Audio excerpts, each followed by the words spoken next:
Welcome friends. DA রাজ্য সরকারি কর্মীদের অধিকার এই মন্তব্য করে কলকাতা হাইকোর্ট দুটি বিষয়ের জন্য সেই ডিএ মামলাকে স্যাটে পাঠিয়েছিল, কিন্তু রাজ্য সরকার হাইকোর্টকে তাদের সিদ্ধান্ত পুনর্বিবেচনা করার জন্য রিভিউ পিটিশন দাখিল করেছিল, যার শুনানি শেষ হয়েছে গত 8ই ফেব্রুয়ারি এবং সেই শুনানির রায়দান স্থগিত ছিল কলকাতা হাইকোর্টে। আজকে সেই রায়দান হওয়ার কথা ছিল এবং সেই রায়দান হয়েছে এবং রায়দান রাজ্য সরকারি কর্মীদের পক্ষেই গেছে, এমনটা কিন্তু জোর করে বলাই যায়। এবং আমরা একটু টিভির খবরটা দেখে নেব। দেখুন টিভিতে যেটা বলছে, ডিএ মামলায় ধাক্কা খেল রাজ্য সরকার। তলাতে দেখুন লিখছে, রাজ্যের রিভিউ পিটিশন খারিজ করলো কলকাতা হাইকোর্ট। তারপরে দেখুন, রাজ্যের রিভিউ পিটিশন খারিজ করলো কলকাতা হাইকোর্ট। অর্থাৎ রাজ্য সরকার যে রিভিউ পিটিশন দাখিল করেছিল কলকাতা হাইকোর্টে, সেটা এক কথায় কলকাতা হাইকোর্ট খারিজ করে দিল। হাইকোর্ট কিন্তু আগেই বলেছিল যে এই রিভিউ পিটিশনের আর কোনো সারবত্তা নেই, এটার আর কোনো যৌক্তিকতা নেই। আজকের দিনে দাঁড়িয়ে এই শুনানি কিন্তু আগে আমরা দেখেছি। তাহলে এরপরে যে বিষয়টি দাঁড়ালো, স্যাটের কিন্তু আর রায়দান বা শুনানি করতে কোনো বাধা রইল না। কেন্দ্রীয় হারে ডিএ মিলবে কিনা সেটা সামনে সময় বলবে। তাহলে বিষয়টি এবার সিদ্ধান্ত নেবে স্টেট অ্যাডমিনিস্ট্রেটিভ ট্রাইব্যুনাল অর্থাৎ স্যাট এবার সিদ্ধান্ত নেবে। স্যাটের এবার এই যে স্যাটের সিদ্ধান্তটা হাইকোর্টের রায়ের ওপর নির্ভর করে দাঁড়িয়েছিল, যে কারণে স্যাটকেও তাদের শুনানির ডেট পিছুতে হচ্ছিল। তাহলে এরপরে এই হাইকোর্টের রায়দান হয়ে যাওয়ার পর স্যাটের কিন্তু আর কোনো বাধা রইল না।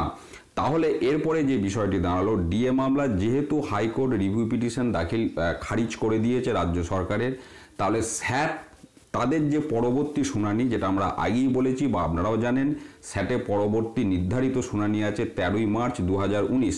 কারণ স্যাট তাদের শুনানি স্থগিত রেখেছিল 12ই মার্চ 2019 পর্যন্ত। কলকাতা হাইকোর্টের রায়দান তার মধ্যে হবে এমনটা চিন্তাভাবনা করে।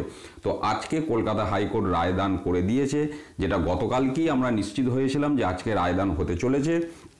তো কলকাতা হাইকোর্ট রায়দান করে দিল যে রাজ্য সরকারের রিভিউ পিটিশন খারিজ। অর্থাৎ কলকাতা হাইকোর্ট থেকে এই ডিএ মামলা আবার চক্রাকারে স্যাটে এসে হাজির হলো।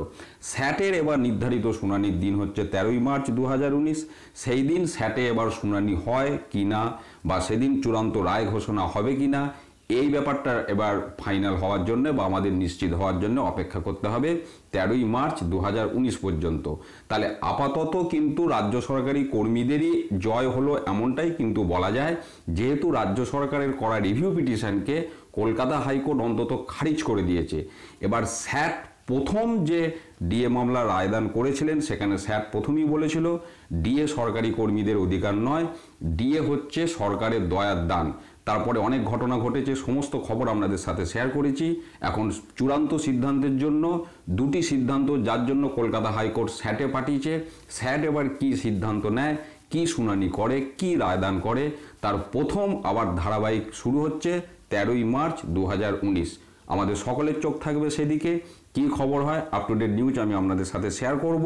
চ্যানেলটি সাবস্ক্রাইব করুন, তাহলে এই খবর আপনারা খুব সহজে পেয়ে যাবেন। ধন্যবাদ।